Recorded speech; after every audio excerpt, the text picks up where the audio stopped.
한지우는 거울 속 자신의 모습에 낯선 감정을 느꼈다. 화려한 실크 드레스는 그녀의 몸을 감쌌지만 마치 갑옷처럼 무거웠다. 그녀의 눈은 피로에 잠겨 있었고 억지로 지은 미소는 어딘가 어색했다. 강씨 가문에 시집 온 지 한 달. 지우의 삶은 예상했던 것과는 전혀 달랐다. 드라마에서 보던 재벌가의 로맨스는 없었고 오직 차가운 시선과 냉담한 분위기만이 그녀를 짓눌렀다. 그녀의 남편 강민주는 재벌가의 후계자답게 젠틀하고 완벽한 모습을 보여주려 애썼지만 그의 눈빛 속에는 언제나 알 수 없는 거리감이 존재했다. 그는 다정했지만 결코 그녀의 마음에 온전히 들어오지 못했다. 오히려 그를 둘러싼 강씨 가문의 견고한 벽이 지우를 더욱 고립시켰다. 마며느리, 강은자 여사의 목소리가 등 뒤에서 들려왔을 때 지우는 자신도 모르게 몸을 움츠렸다. 은자 여사는 강씨 가문의 안주인으로 고고하고 빈틈없는 귀부인이었다.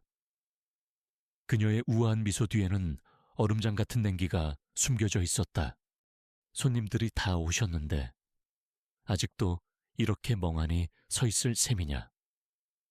은자 여사는 지우의 손에 들려있던 은쟁반을 낚아채듯 가져가며 차갑게 말했다. 쟁반 위에는 화려한 다과가 놓여 있었다. 지우는 죄송하다는 말을 하려 했지만 목구멍에서 말이 나오지 않았다. 그녀는 그저 고개를 숙일 뿐이었다. 어머니, 누나가 좀 어설프긴 해도 열심히 하려고 하잖아요. 갑자기 강준호의 목소리가 들렸다. 그는 민준의 남동생이자 지우의 시동생이었다. 준호는 지우를 노골적으로 싫어했다. 그에게 지우는 형의 앞길을 막는 존재였고 감히 강씨 가문에 발을 들인 주제를 모르는 여자였다.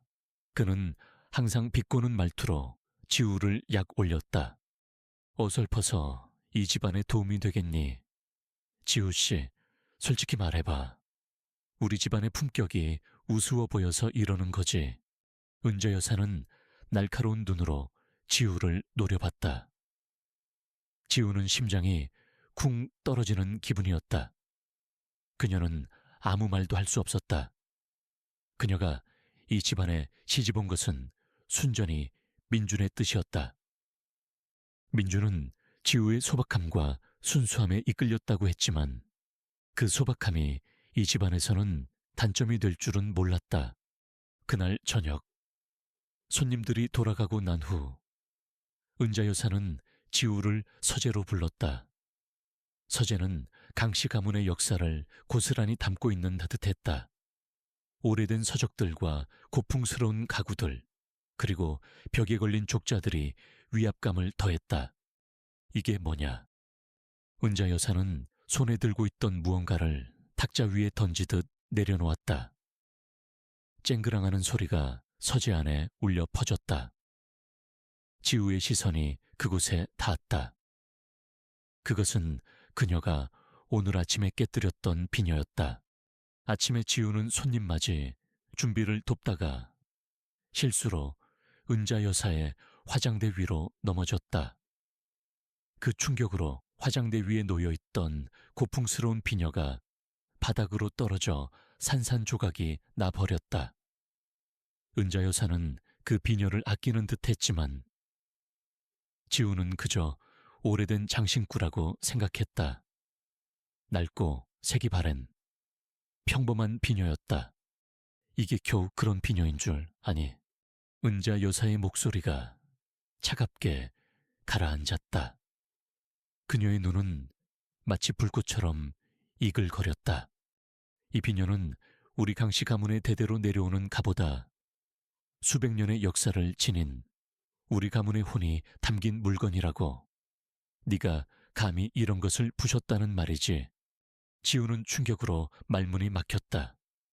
가보라니 그녀는 그저 낡은 비녀인 줄 알았다. 아무도 그 비녀의 중요성에 대해 말해준 적이 없었다. 죄송합니다.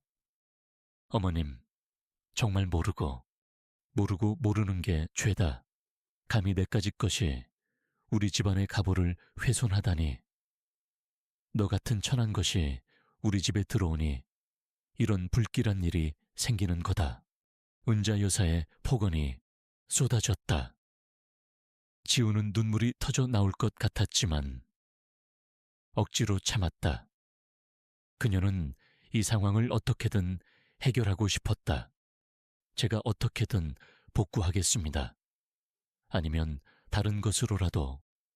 닥쳐라 내까지 것이 감히 복구를 논해. 이건 돈으로 따질 수 있는 물건이 아니야. 이건 우리 가문의 명예이자 영혼이다. 너는 지금 우리 강씨 가문의 얼굴에 먹칠을 한 거나 마찬가지야. 은자 여사는 분노로 몸을 떨었다.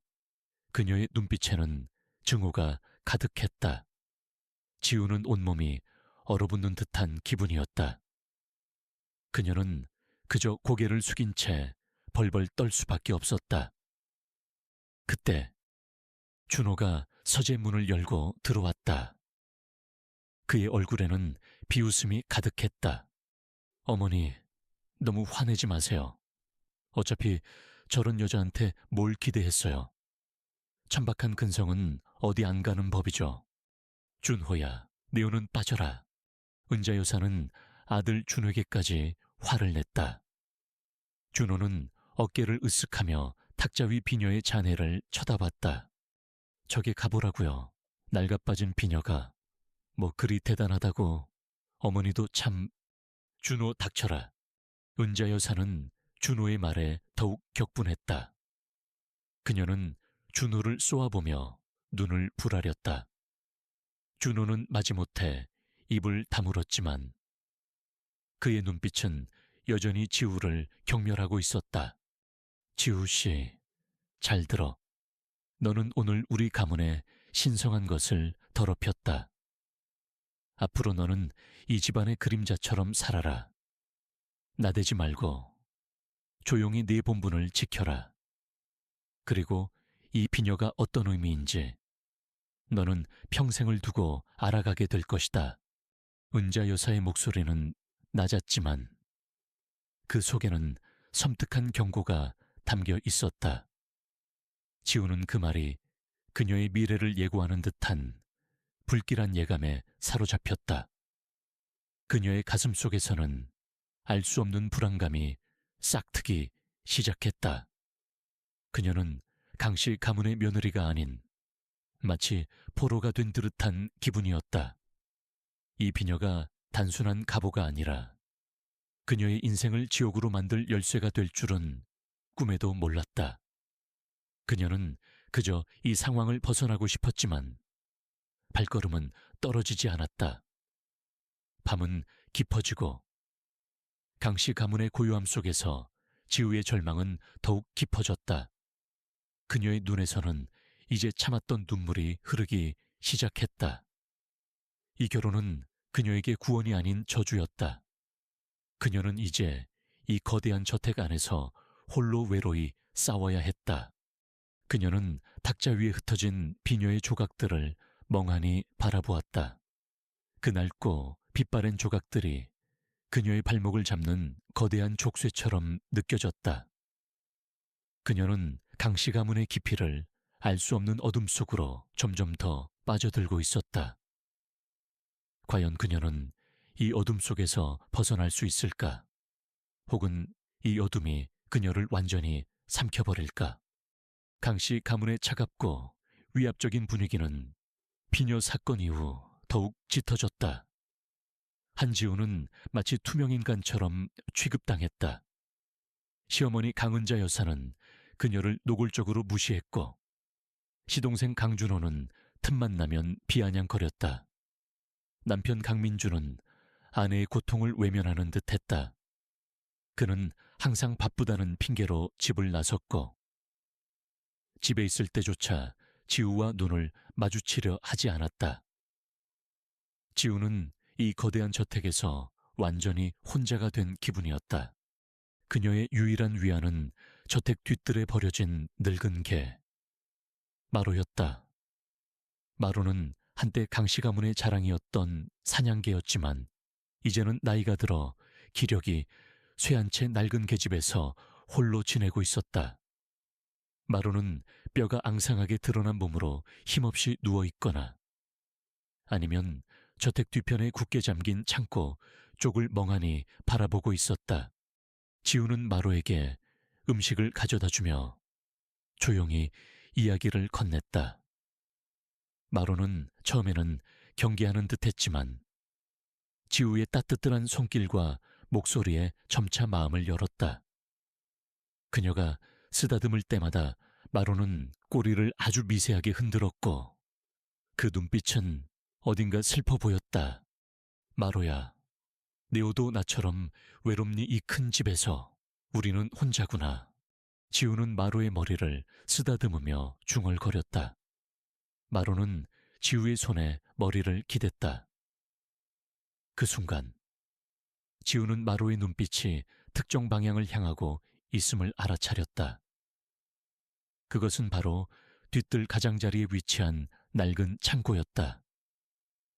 창고는 낡고 허름했으며 창문은 먼지로 뒤덮여 있었고 문은 녹슨 자물쇠로 단단히 잠겨 있었다.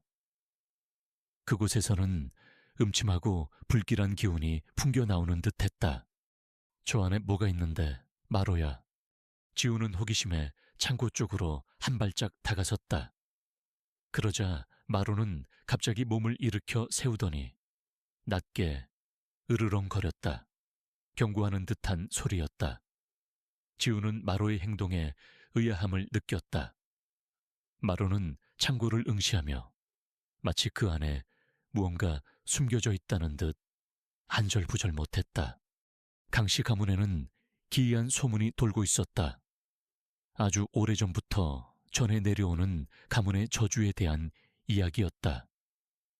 대대로 내려오는 비극적인 사건들과 젊은 나이에 일찍 세상을 떠난 자손들, 그리고 알 수 없는 이유로 사라진 이들에 대한 소문이었다. 사람들은 강씨 가문의 부가 저주받은 대가를 치르고 얻어진 것이라고 속삭였다. 지우는 이 소문에 대해 민준에게 조심스럽게 물어본 적이 있었다. 하지만 민준은 그런 미신 같은 이야기는 신경 쓸 필요 없다고 일축하며 황급히 화제를 돌렸다. 그의 반응은 오히려 지우의 의심을 키웠다. 어느 날 지우는 우연히 집안일을 돕던 나이든 아주머니들의 대화를 엿듣게 되었다. 김씨 할머니는 정말 어디로 간 걸까? 갑자기 사라지시다니. 쉿 조용히 해. 괜히 그 이야기 꺼냈다가 큰일 나. 강 여사님 귀에 들어가면 어쩌려고 그래. 하지만 김씨 할머니는 이 집에서 평생을 사셨던 분인데 마지막으로 본 게 저 뒤뜰 창고 쪽이었다고 들었어. 김씨 할머니 지우는 귀를 쫑긋 세웠다. 김씨 할머니는 강씨 가문에서 수십 년간 일했던 늙은 가정부였다. 몇 년 전 갑자기 사라져 모두를 의아하게 만들었지만 강은자 여사는 그녀가 늙어 고향으로 돌아갔다고 설명했다. 하지만 아주머니들의 대화는 그 설명과는 달랐다. 사라졌다고. 그것도 마지막으로 본 곳이 창고. 그날 밤 지우는 좀처럼 잠을 이룰 수 없었다. 낮에 들었던 아주머니들의 대화와 마로의 이상한 행동이 머릿속을 맴돌았다. 그녀는 침대에서 일어나 창밖을 내다봤다. 달빛이 저택을 고요하게 비추고 있었다. 그녀의 시선은 다시 창고 쪽으로 향했다. 창고는 어둠 속에 잠겨 있었고 그 모습은 마치 무언가를 집어삼킬 듯 음침하게 느껴졌다. 그녀는 알 수 없는 충동에 이끌려 조용히 옷을 갈아입고 아래층으로 내려왔다. 아무도 없는 거실을 지나 조심스럽게 뒤뜰로 향했다. 밤의 정원은 낮과는 다른 분위기를 풍겼다. 풀벌레 소리만이 유일한 소음이었다. 지우는 참고 앞으로 조심스럽게 다가섰다. 녹슨 자물쇠에는 굳게 잠겨 있었다. 그녀는 창고의 나무벽을 손으로 더듬었다. 낡은 나무에서 귀퀴한 냄새가 났다. 그때 저 멀리서 마루가 낮게 낑낑거리는 소리가 들렸다. 마루는 계집에서 나와 창고를 응시하며 연신 짖으려다 말고 다시 낑낑거렸다. 마치 지우에게 경고하는 듯 혹은 알려주려는 듯한 소리였다. 지우는 창고 벽을 더듬던 손을 멈추고 주위를 둘러보았다. 아무것도 보이지 않았다. 하지만 그녀의 등골을 오싹하게 만드는 알 수 없는 기운이 느껴졌다. 마치 누군가 자신을 지켜보고 있는 듯한 느낌이었다. 그녀는 서둘러 창고에서 멀어졌지만 마음속의 의심은 더욱 커져갔다. 이 집안에는 분명히 숨겨진 비밀이 있었다. 비녀 사건, 가문의 저주, 사라진 김씨 할머니, 그리고 마로의 이상한 행동까지 모든 것이 연결되어 있는 듯 했다. 다음 날 아침, 지우는 식탁에서 은자 여사와 마주 앉았다. 은자 여사는 여전히 차갑고 냉정했다. 그녀는 지우가 마치 없는 사람인 양대했다. 지우는 용기를 내어 물었다. 어머님, 혹시 김씨 할머니 소식을 아시나요? 제가 이 집에 오기 전에 계셨던 분이라고 들었습니다. 은자 여사의 표정이 순간 굳어졌다.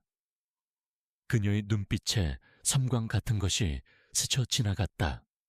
그 늙은이가 궁금한가 보지.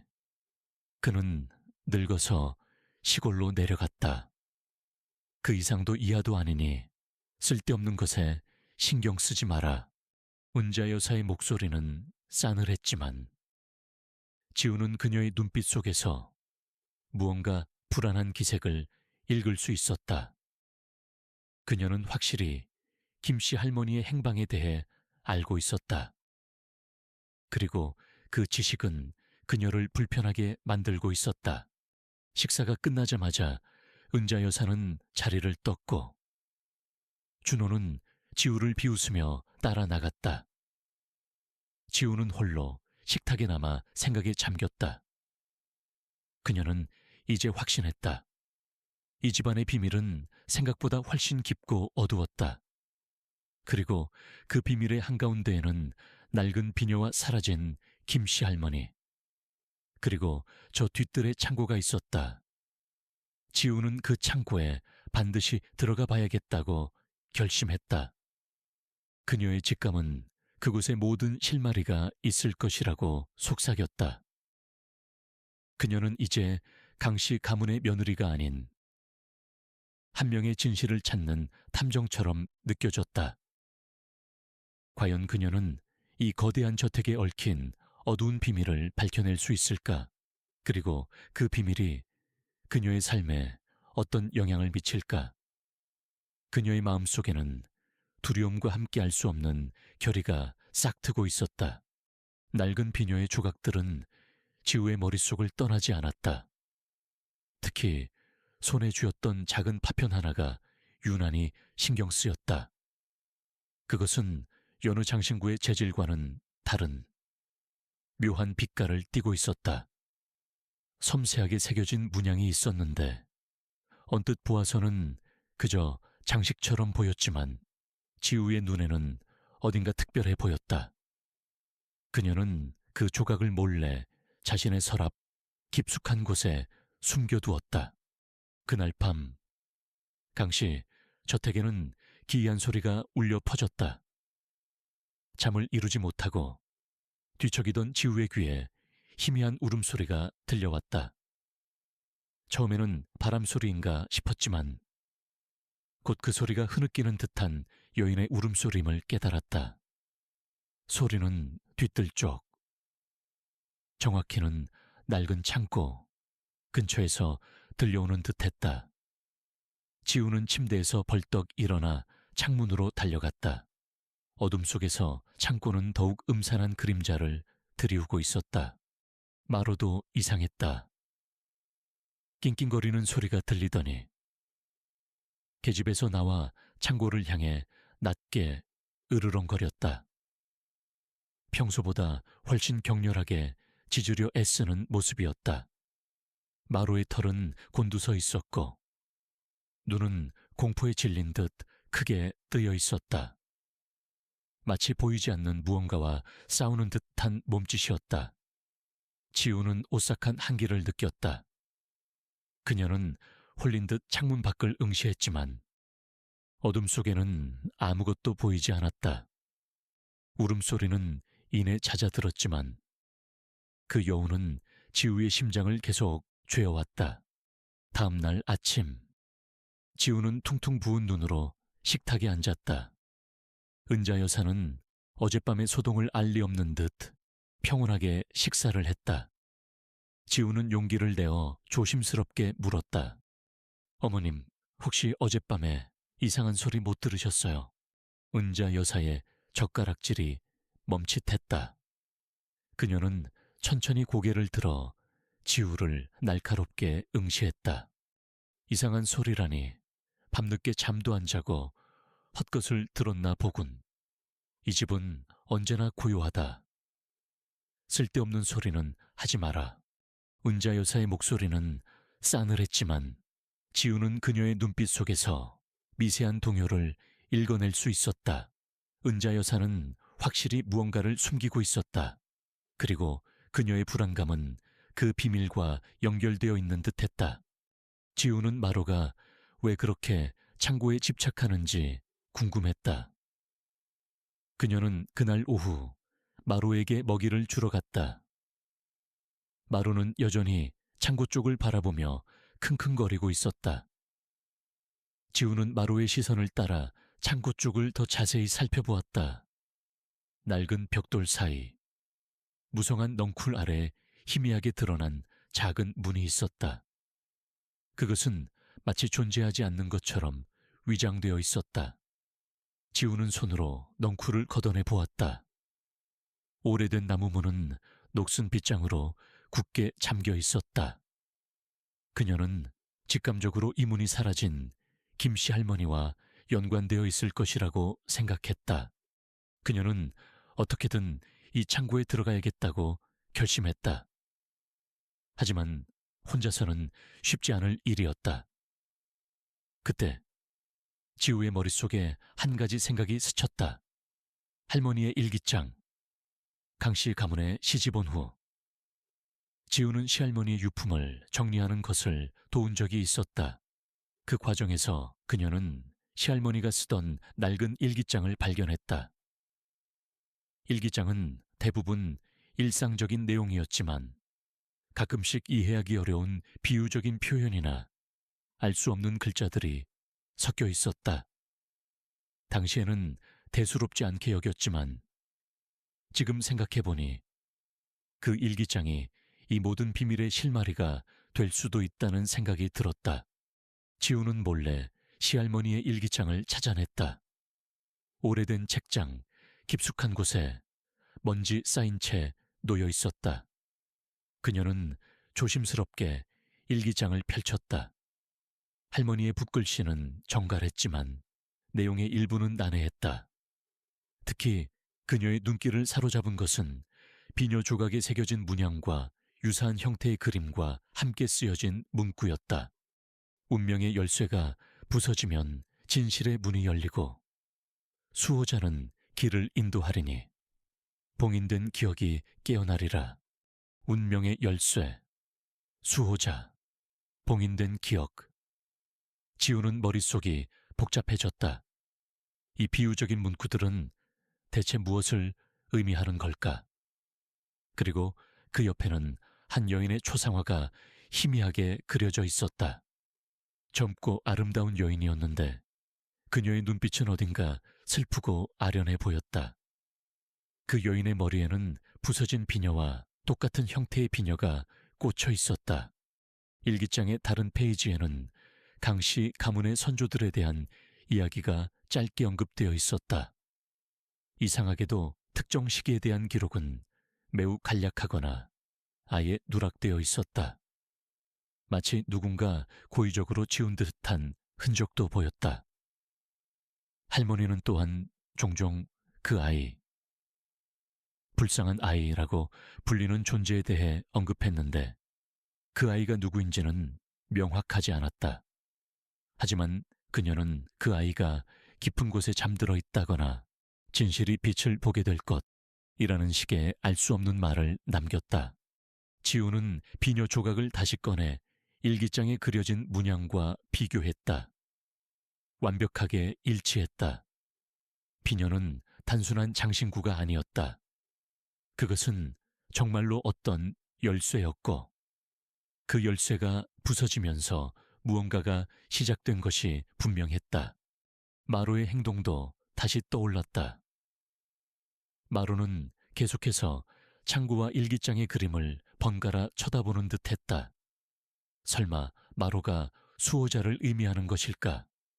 이 늙은 개가 어떻게 길을 인도할 수 있을까? 지우는 의심스러웠지만 동시에 마로가 무언가를 알고 있다는 강렬한 느낌을 지울 수 없었다. 마로는 단순히 늙고 병든 개가 아니라 이 집안의 비밀을 지켜본 증인이자 어쩌면 그 비밀을 풀 열쇠의 일부일지도 모른다는 생각이 들었다. 그녀는 다시 한번 창고를 찾아갔다. 마로는 창고 문 앞에서 킁킁거리며 작은 발톱으로 흙을 긁었다. 마로의 발길이 닿는 곳은 정확히 문 옆에 흙바닥이었다. 지우는 마로가 파헤친 곳을 손으로 만져보았다.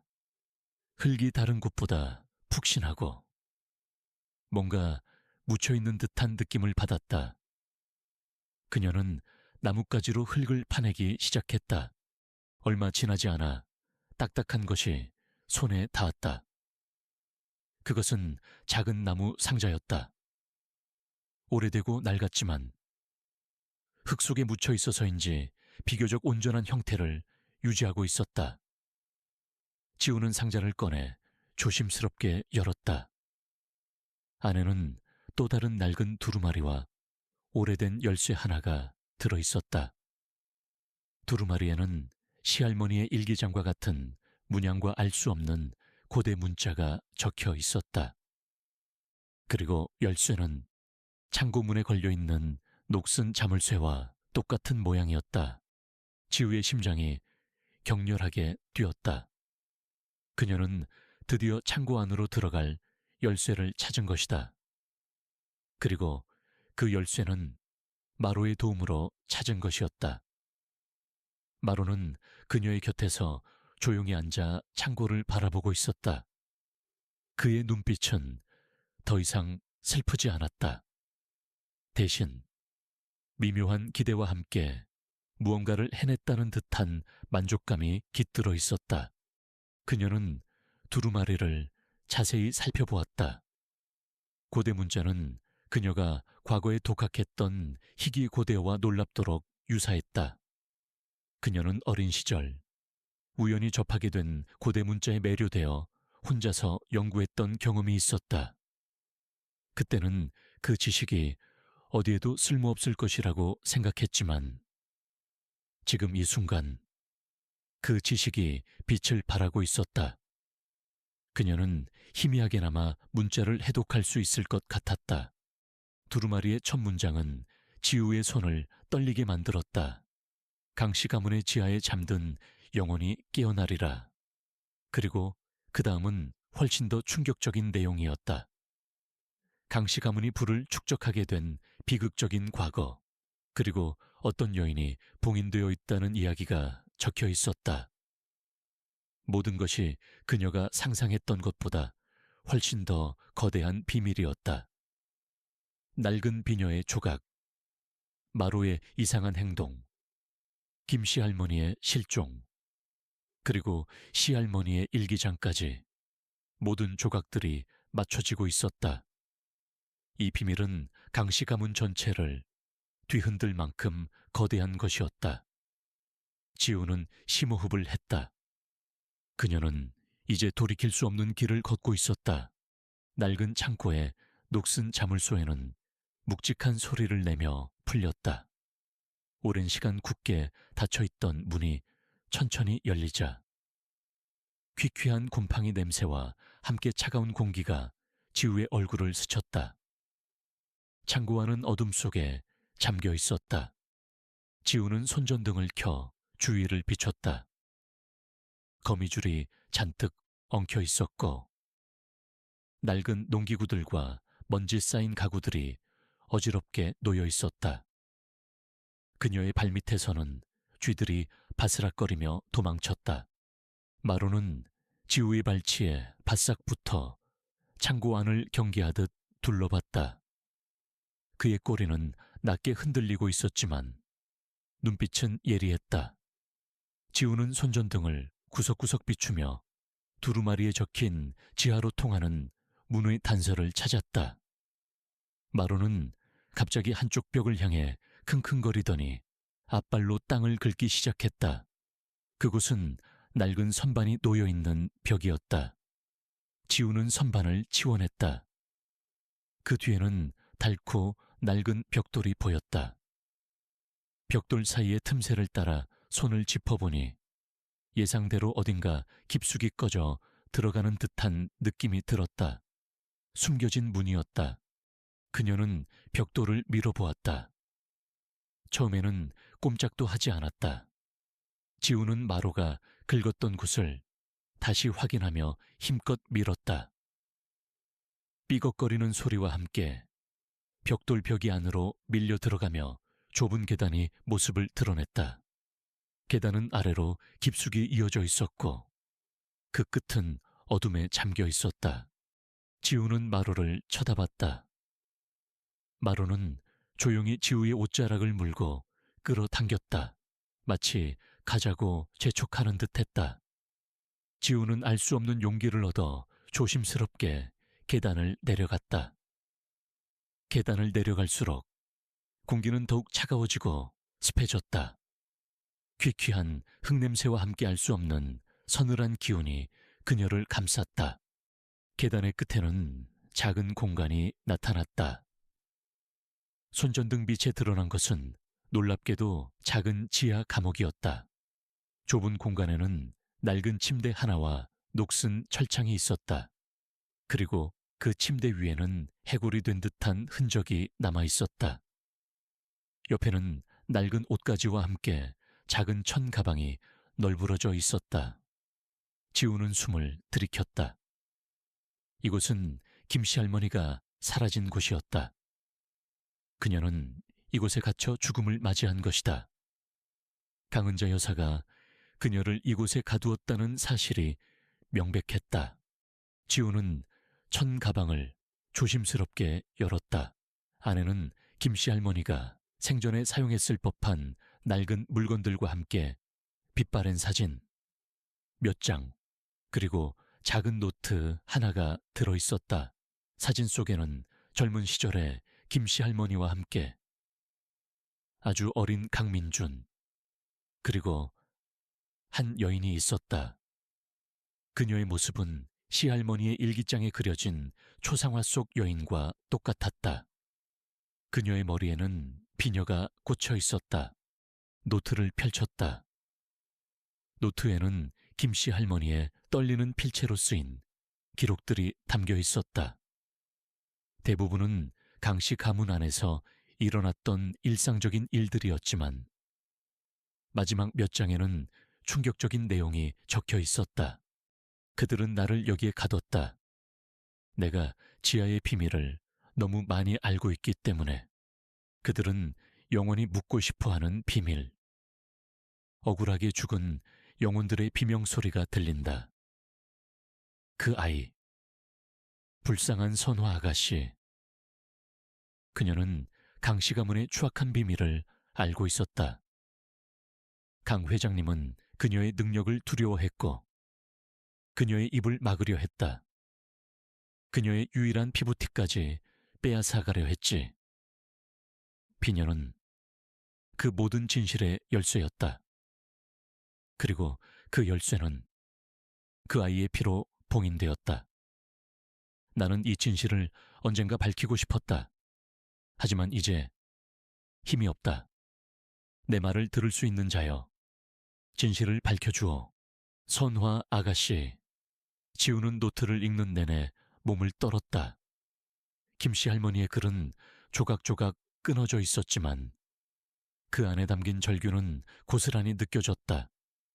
강씨 가문이 어떤 끔찍한 비밀을 숨기고 있었는지, 그리고 그 비밀이 선화 아가씨라는 이름의 여인과 어쩌면 자신이 깨뜨린 비녀와 연결되어 있다는 사실에 지우는 전율했다.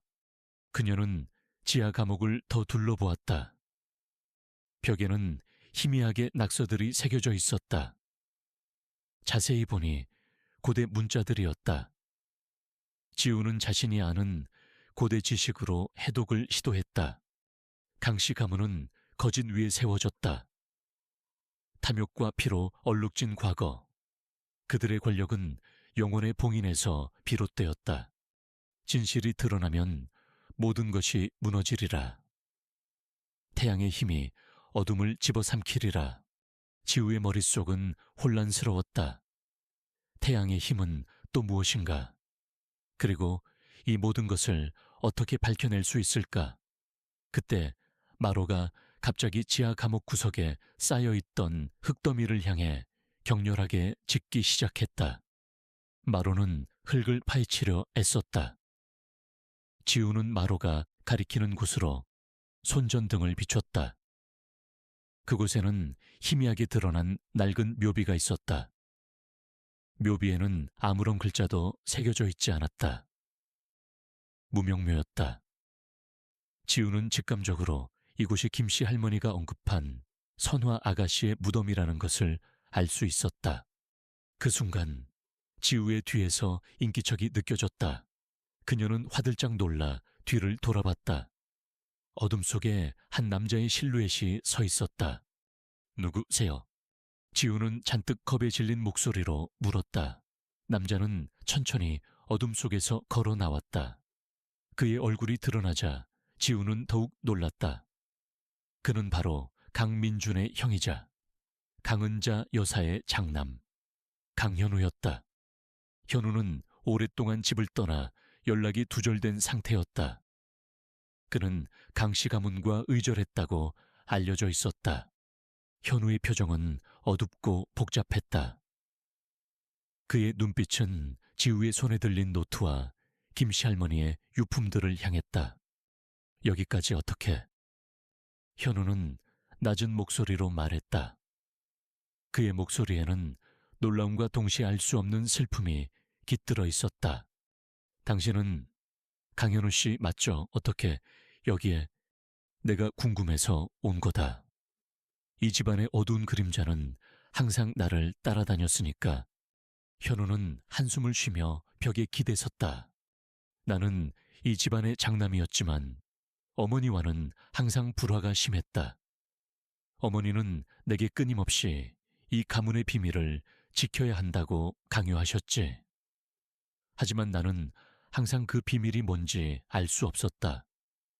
어머니는 내가 그 비밀을 알게 되면 나약해질 거라고 했어. 현우는 지우의 손에 들린 비녀 조각을 보더니 눈을 가늘게 떴다. 그것 비녀 조각이군. 어머니가 그토록 아끼던 갑오. 나는 어릴 적부터 그 비녀에 대한 이상한 이야기를 들었다. 할머니가 종종 이것은 열쇠다라고 말씀하시곤 했지. 그리고 이 집안에 봉인된 힘이 있다고도 했다. 현우의 말은 지우가 발견한 단서들과 일치했다. 지우는 현우에게 김씨 할머니의 노트와 할머니의 일기장을 보여주었다. 현우는 노트를 훑어보더니 얼굴이 하얗게 질렸다. 김씨 할머니, 이분이 아직 살아계신 줄 알았다. 어머니는 할머니가 고향으로 돌아가셨다고 했어. 이게 다 거짓말이었단 말인가? 현우의 목소리는 분노와 슬픔으로 떨렸다. 그는 노트를 쥐고 있는 손을 부들부들 떨었다. 어머니는 왜 이런 짓을? 지우는 현우에게 선화 아가씨와 태양의 힘에 대한 이야기를 해줬다. 현우는 눈을 감고 깊은 생각에 잠겼다.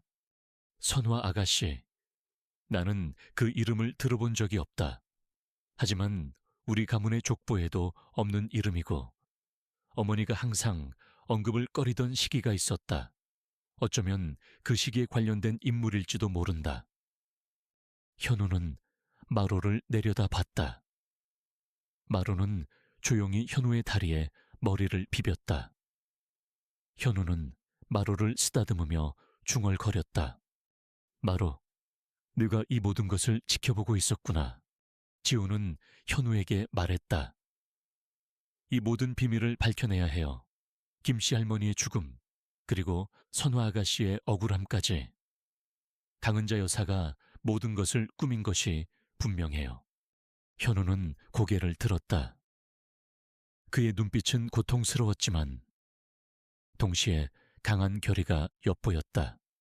그래, 더 이상 이 집안의 그림자 속에 숨어 있을 수는 없다. 어머니가 아무리 나게 거짓말을 해왔어도 이 진실은 반드시 밝혀야 한다.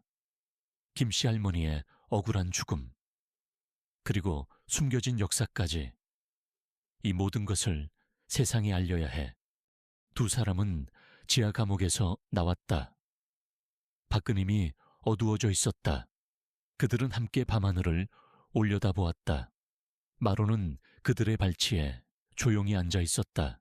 셋은 각기 다른 이유로. 하지만 같은 목표를 가지고 강씨 가문의 추악한 비밀을 파헤치기로 결심했다. 그들의 앞날에는 거대한 역경과 위험이 도사리고 있을 것이 분명했지만 진실을 향한 열망은 그 어떤 두려움도 압도했다. 그들은 이제 더 이상 혼자가 아니었다. 지하 감옥에서 발견된 김씨 할머니의 노트와 시할머니의 일기장, 그리고 낡은 두루마리는 강씨 가문의 추악한 과거를 낱낱이 드러내는 퍼즐 조각들이었다. 한지우는 현우와 함께 밤을 새워가며 문헌들을 분석했다. 지우의 고대어 지식은 예상치 못하게 빛을 발했다. 두루마리에 적힌 고대 문자를 해독하자 강씨 가문의 부와 권력이 어떻게 시작되었는지에 대한 충격적인 진실이 드러났다. 강씨 가문은 원래 미미한 지방 유지에 불과했습니다. 하지만 지금으로부터 약 150년 전 그들은 엄청난 부를 축적했죠. 이 두루마리에는 그 부의 기원이 한 가문의 몰락과 관련이 있다고 적혀 있어요. 지우는 두루마리의 내용을 읽어 내려갔다. 강씨 가문은 당시 번성했던 이씨 가문을 모함하여 멸문시켰다. 이씨 가문은 대대로 특별한 능력을 지닌 가문이었다. 그들은 자연의 기운을 다스리고 상처를 치유하며 심지어 미래를 예견하는 신비한 힘을 가지고 있었다. 특히 이씨 가문의 마지막 후손인 이선화라는 여인은 그 힘의 정점이었다. 그녀는 사람들의 병을 고치고 마을의 풍요를 가져다주는 존재로 숭배받았다. 이선화, 김씨 할머니의 노트에 적힌 선화 아가씨가 이 사람이에요. 그리고 시할머니 일기장의 초상화도. 현우는 믿을 수 없다는 듯 두루마리와 노트를 번갈아 쳐다봤다. 이게 다 사실이란 말이야. 우리 가문이 그런 끔찍한 짓을 저질렀다고 두루마리에는 이씨 가문이 소유했던 비녀에 대한 설명도 있었다. 그 비녀는 단순한 장신구가 아니라 이씨 가문의 힘을 봉인하고 증폭시키는 신성한 물건이었다. 강씨 가문은 이선화를 죽이고 그 힘을 차지하려 했다. 하지만 이선화는 죽기 직전 자신의 힘을 비녀에 봉인하고 비녀가 부서지면 진실이 드러나고 자신의 영혼이 깨어나 강씨 가문에 저주를 내릴 것이라는 예언을 남겼다. 어머니가 그 비녀에 그렇게 집착한 이유가 있었어. 그 비녀는 이씨 가문의 영혼이 깃든 물건이었던 거야. 현우는 분노로 주먹을 꽉 쥐었다. 자신의 가문이 탐욕과 살인 위에 세워졌다는 사실에 치를 떨었다. 지우는 다시 지하 감옥으로 향했다. 묘비 옆 벽에 새겨진 고대 문자에 다시 집중했다. 강 씨의 가문은 거짓 위에 세워졌다. 탐욕과 피로 얼룩진 과거. 그들의 권력은 영혼의 봉인에서 비롯되었다. 이 문구는 두루마리의 내용과 정확히 일치했다.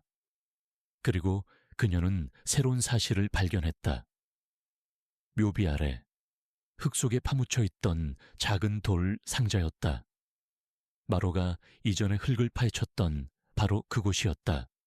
돌 상자를 열자 안에는 낡은 천에 쌓인 작은 유리병이 들어있었다. 유리병 안에는 마치 핏빛처럼 붉은 액체가 담겨 있었다. 그리고 그 옆에는 작은 쪽지가 있었다. 지우는 쪽지를 조심스럽게 꺼내 읽었다. 역시 고대어로 쓰여 있었다. 내 영혼의 피, 나의 힘을 봉인하노라. 비녀가 부서지고 피가 흘러나올 때 진실은 태양 아래 드러날 것이며 수호자가 길을 열고 심판을 내리리라. 지우는 소름이 돋았다. 내 영혼의 피, 태양 아래 드러나리라.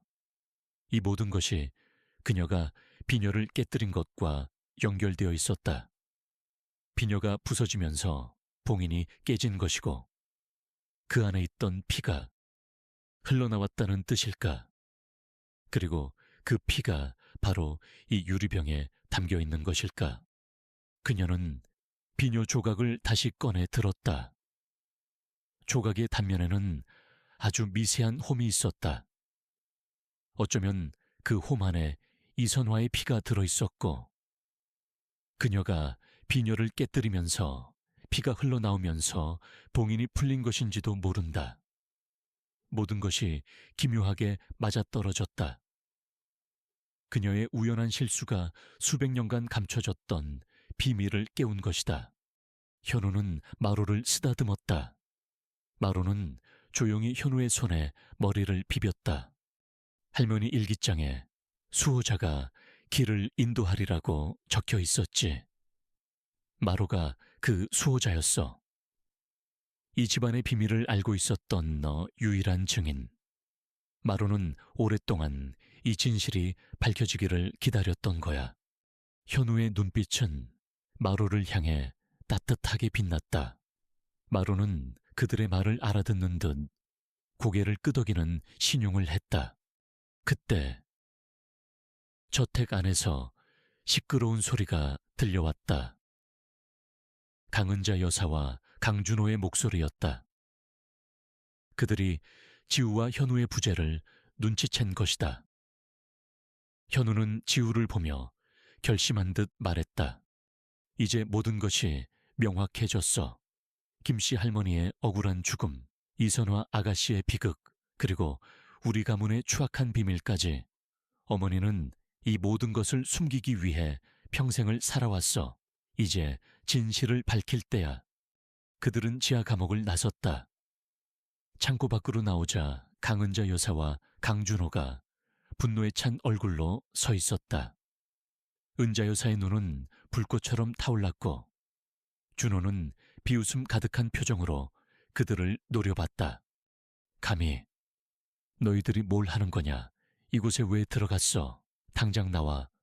은자 여사는 격분하여 소리쳤다.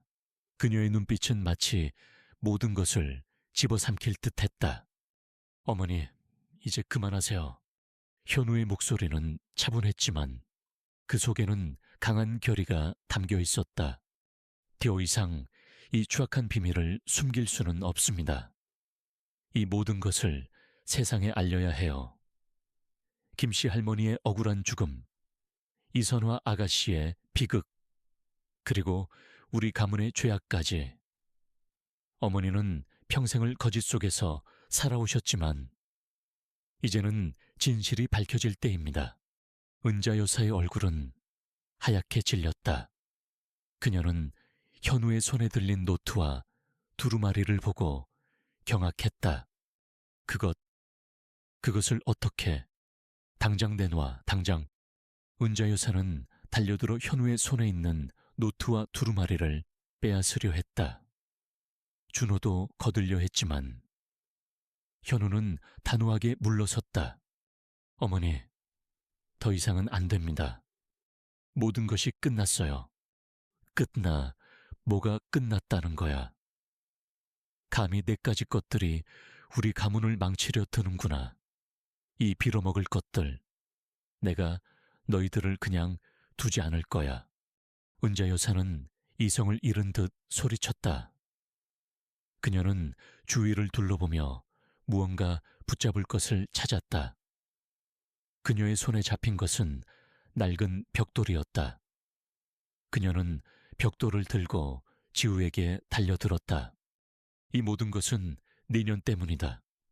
내년이 그 비녀를 깨뜨리는 바람에 내년 때문에 모든 게 다 망쳐졌어.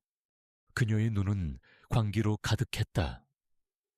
지우는 미처 피할 새도 없이 벽돌에 맞을 뻔했지만 현우가 몸을 던져 지우를 감쌌다. 벽돌은 현우의 팔을 스치고 지나갔고 현우는 고통에 신음했다. 현우 씨. 지우는 놀라서 현우의 팔을 부여잡았다. 그의 팔에서는 피가 흐르고 있었다. 마루는 으르렁거리며 은자 여사를 향해 짖었다. 그때 저택 앞에서 사이렌 소리가 들려왔다. 지우가 몰래 경찰에 연락을 했던 것이다. 경찰들이 저택 안으로 들어오자 은자 여사의 얼굴은 더욱 창백해졌다. 그녀는 당황한 듯 몸을 떨었다. 준호는 어쩔 줄 몰라 하며 주변을 둘러봤다. 지우는 경찰에게 모든 증거를 제시했다. 김씨 할머니의 노트, 할머니의 일기장, 그리고 고대 문자가 새겨진 두루마리, 그리고 지하 감옥의 존재까지. 경찰들은 지하 감옥으로 내려가 김씨 할머니의 유해를 확인하고 모든 증거들을 확보했다. 은자 여사는 모든 것을 부정했지만 현우의 증언과 수많은 증거들 앞에서 그녀는 더 이상 버틸 수 없었다. 그녀는 결국 무릎을 꿇고 울부짖었다. 그 울음소리에는 광기와 함께 어딘가 깊은 후회와 절망이 섞여 있었다. 준호는 충격의 말을 잇지 못했다. 그의 눈빛은 혼란스러움과 함께 처음으로 자신의 어머니를 이해할 수 없다는 듯한 표정으로 가득했다. 강씨 가문의 견고했던 성벽은 그렇게 한순간에 무너져 내렸다. 강씨 저택은 삽시간에 아수라장이 되었다. 경찰들이 현장을 통제하고 증거물을 수집하는 동안 강은자 여사는 광기 어린 눈으로 지우와 현우를 노려보며 저주를 퍼부었다. 그녀의 목소리는 갈라지고 쉬어 있었지만 그 징후만큼은 맹렬했다. 감히 이 가문을 파멸시키는구나. 너희들은 천벌을 받을 거야. 내가 죽어서도 너희들을 용서하지 않을 것이다. 은자 여사는 격렬하게 저항했지만 결국 수갑이 채워졌다. 그녀는 끌려나가면서도 지우에게 악에 바친 눈빛을 보냈다. 지우는 은자 여사의 눈빛 속에서 섬뜩한 광기를 보았다. 그것은 단순히 분노가 아니라 자신이 쌓아온 모든 것이 한순간에 무너져 내리는 것에 대한 처절한 절규이자 진실을 감춰왔던 오랜 세월의 중압감에서 오는 것이기도 했다. 강준호는 그 모든 상황을 멍하니 지켜보고 있었다. 그의 얼굴은 백지장처럼 창백했고 눈빛에는 혼란과 공포가 뒤섞여 있었다. 그는 어머니의 그런 모습을 단 한 번도 본 적이 없었다. 늘 고고하고 완벽했던 어머니가 한순간에 무너져 내리는 모습은 그에게 엄청난 충격이었다. 그는 현우를 돌아보았다. 형, 이게 다 뭐야? 준호의 목소리는 떨렸다. 현우는 동생을 안쓰럽게 바라봤지만 그의 목소리에는 단호함이 묻어 있었다. 이게 우리 가문의 진짜 모습이다. 준호야.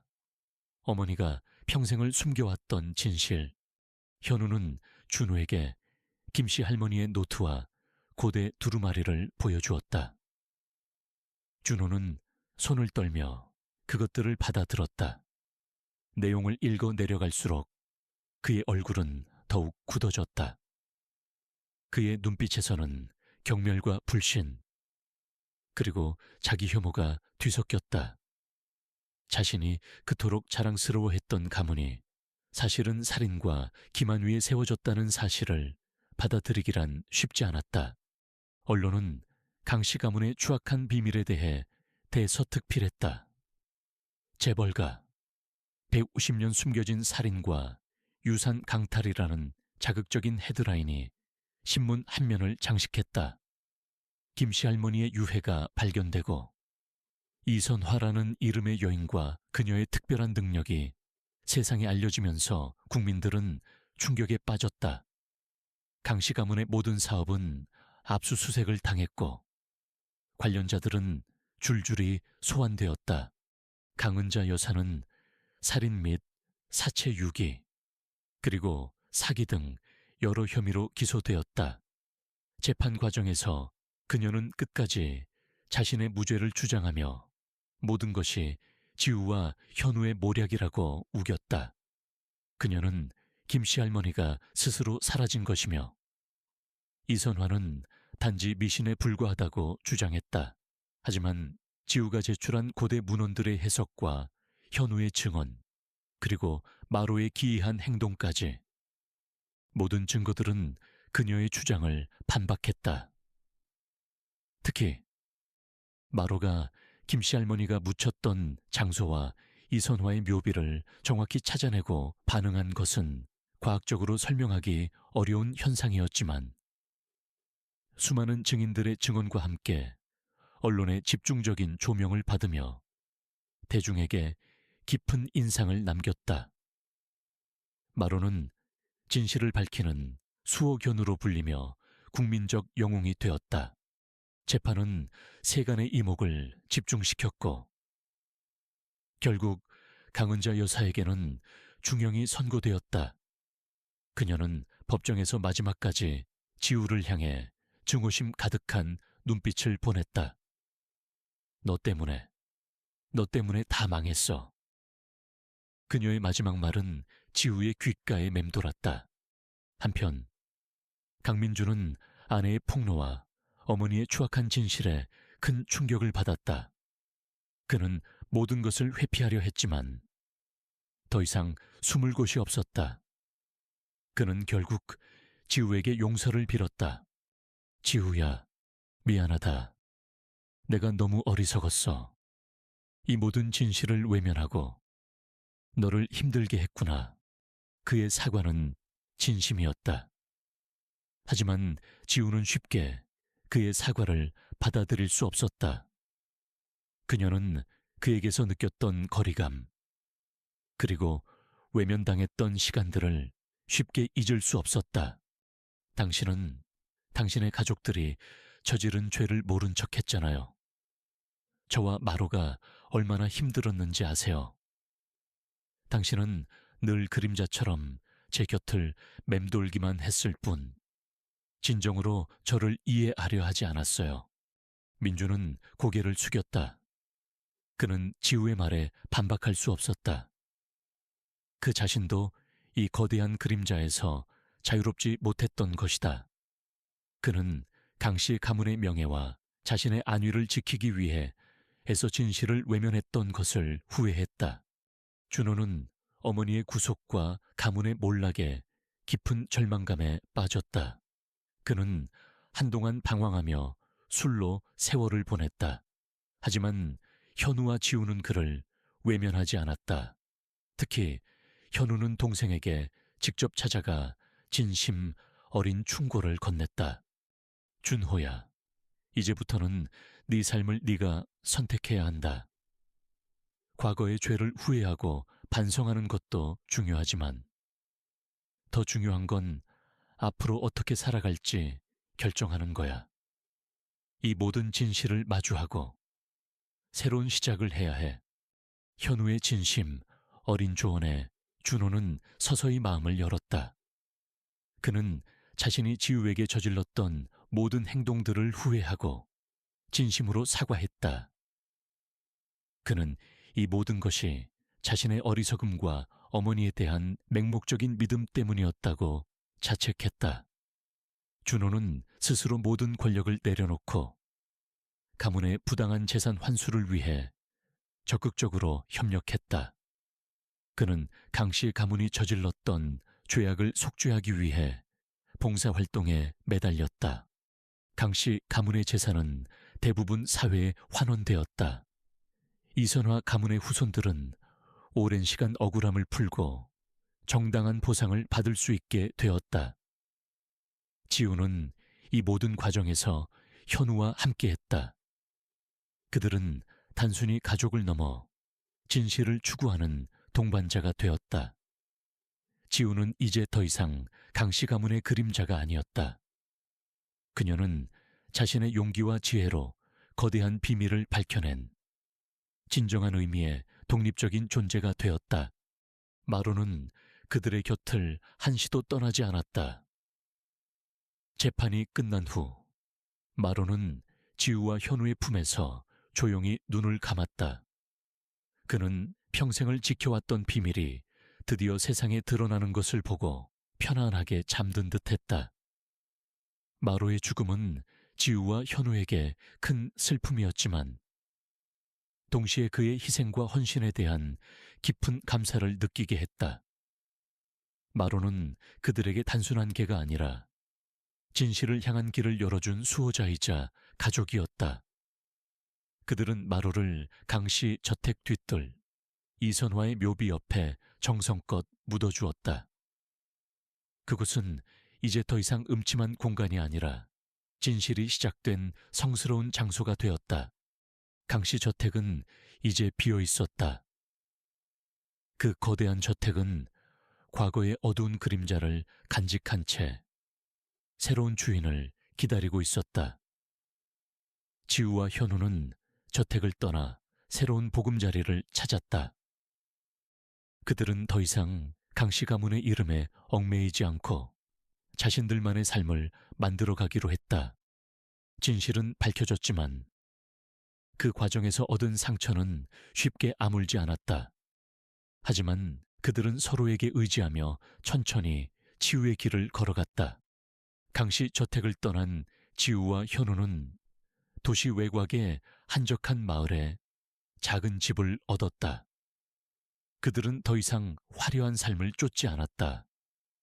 대신 평범하지만 평화로운 일상을 꿈꿨다. 현우는 강씨 가문이 저질렀던 죄악을 속죄하기 위해 이선화 가문의 후손들에게 남은 재산을 전달하고 그들이 새로운 삶을 시작할 수 있도록 도왔다. 그는 또한 김씨 할머니의 추모 공원을 짓고 억울하게 희생된 모든 이들을 기리는 일에 앞장섰다. 지우는 현우의 곁에서 묵묵히 그를 지지했다. 그녀는 더 이상 강씨 가문의 며느리가 아닌 한 남자의 아내이자 진실을 밝힌 용감한 여인이었다. 비록 강민준과의 관계는 회복되지 않았지만 그녀는 그에게서 해방된 것을 다행으로 여겼다. 민준은 강씨 가문의 몰락 이후 모든 것을 잃고 깊은 절망에 빠졌지만 지우는 그에게 어떤 원망도 남기지 않았다. 그녀는 그저 그가 진정으로 자신의 죄를 뉘우치고 새로운 삶을 찾기를 바랄 뿐이었다. 강준호는 어머니의 구속과 가문의 몰락이라는 엄청난 충격을 겪은 후 스스로를 되돌아보는 시간을 가졌다. 그는 자신이 저질렀던 오만함과 어리석음을 뼈저리게 후회했다. 그는 모든 것을 내려놓고 봉사활동에 전념하며 과거의 죄를 씻으려 노력했다. 준호는 특히 이선화 가문의 후손들을 찾아가 진심으로 사과하고 그들의 재화를 돕는 데 힘썼다. 그에게는 물질적인 풍요보다 내면의 평화가 더 중요해졌다. 시간이 흘러 강씨 가문의 비극은 점차 사람들의 기억 속에서 희미해져 갔다. 하지만 진실을 밝히기 위한 지우와 현우의 노력, 그리고 마로의 헌신은 많은 이들에게 깊은 울림을 주었다. 마로는 진실을 밝히는 수호견으로 기억되었고, 그의 이야기는 동화책으로 만들어져 아이들에게 용기와 정의의 중요성을 일깨워 주었다. 지우는 자신이 깨뜨렸던 비녀의 조각들을 소중히 간직했다. 그것은 더 이상 불행의 시작이 아니라 진실을 향한 열쇠이자 그녀의 삶을 변화시킨 운명의 상징이었다. 그녀는 비녀 조각들을 모아 작은 액자에 놓을 것을 한편에 두었다. 그것을 볼 때마다 그녀는 자신이 겪었던 고난과 그 과정에서 얻었던 용기, 그리고 사랑의 의미를 되새겼다. 어느 날, 지우는 마로가 묻힌 뒷뜰을 찾아갔다. 마로의 묘비 옆에는 작은 새싹이 돋아나고 있었다. 그것은 마치 마로의 영혼이 다시 태어나 새로운 희망을 품고 있는 듯 했다. 지우는 조용히 새싹을 쓰다듬었다. 그때 그녀의 손끝에서 희미한 온기가 느껴졌다. 그것은 마치 이선화의 영혼이 그녀에게 보내는 위로와 감사, 그리고 축복의 메시지 같았다. 이선화의 힘은 더 이상 강씨 가문에 의해 봉인되지 않고 자연의 일부가 되어 세상을 치유하고 있었다. 지우는 임신 중이었다. 현우와 지우는 새로운 생명이 찾아왔다는 사실에 기쁨을 감추지 못했다. 그들은 아이에게 강씨 가문의 어두운 과거를 물려주지 않겠다고 다짐했다. 그들의 아이는 사랑과 진실 속에서 자라날 것이었다. 시간은 계속 흘렀다. 지우와 현우는 평범하지만 행복한 가정을 꾸렸다. 그들은 사회의 어두운 이면을 외면하지 않고 도움이 필요한 이들에게 손을 내밀며 살아갔다. 현우는 변호사로서 약자들의 목소리를 대변했고, 지우는 번역가로서 다양한 문화와 지식을 세상에 알리는 일에 매진했다. 그들은 자신들의 삶을 통해 정의가 살아있고 희망은 존재한다는 것을 보여주려 노력했다. 가끔씩 강은자 여사가 지우의 꿈에 나타나기도 했다.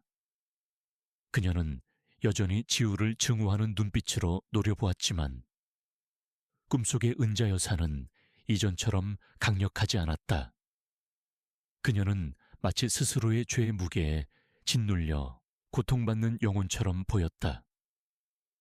지우는 꿈에서 깨어날 때마다 은자 여사의 영혼이 평화를 찾기를 조용히 기도했다.